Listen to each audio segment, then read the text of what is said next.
andiamo ad Ariano nel Polesine, in provincia di Rovigo, e lì c'è un Cappotti in passeggiata, un nuovo format che invaderà il mondo. La vicepresidente della Proloco, i motori culturali di questo paese, Annalisa Bergami. Buonasera.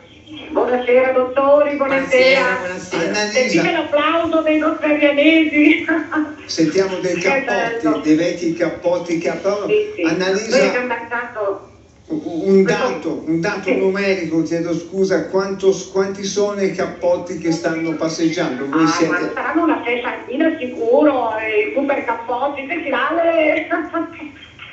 Si sente. Sì, veramente, se non è scena, sono proprio reali, uno del nonno, uno dello zio, un signore con un tamarro, e gli affida quello della cucina, e l'Anna quello della nonna, e la Cristina un'altra cosa usata. Cioè, veramente, sono stati bravissimi. Noi ci siamo commossi a questa idea che dei vecchi cappotti che casomai si erano incrociati 50-60 anni fa, che so, alla messa in una domenica ad Ariano nel Polesine, e poi non si sono visti per 60 anni e si rincrociano adesso in piazza.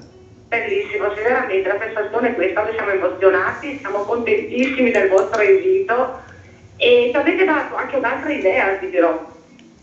Con questo riciclo dell'usato, con il riciclo dei materiali di scarto, noi stiamo organizzando un super carnevale cosmico. Il carnevale cosmico, mica male. Recupero proprio di tessuti vecchi, di cartoni, di plastica, di bottiglie, sta facendo delle cose fantasmagoriche. Voi alle navicelle, non ti dico. È già finita, Annalisa, la camminata in questo comune in cui si sono spente le luci? Siamo appena arrivati in questo momento sotto la loggia, quindi la passeggiata l'abbiamo finita, qua è buio. Noi la ringraziamo, la salutiamo e la liberiamo perché altrimenti rimane indietro nell'aperitivo, nelle cose da bere che se ne vanno in un attimo. Grazie Annalisa. Grazie mille a voi, un bacio, grazie mille a Radio 2.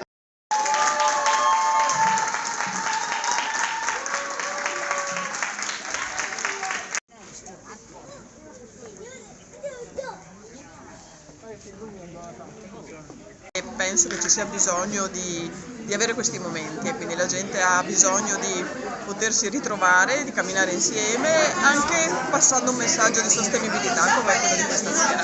Quindi siamo veramente felici della risposta che il Comune ha dato. Grazie Sindaco, faccio vedere naturalmente che avete spento le luci, qua siamo sotto il gazebo perché stiamo facendo giustamente anche il momento conviviale. Stiamo mangiando praticamente. Stiamo mangiando, sì. Grazie Sindaco, complimenti. Grazie.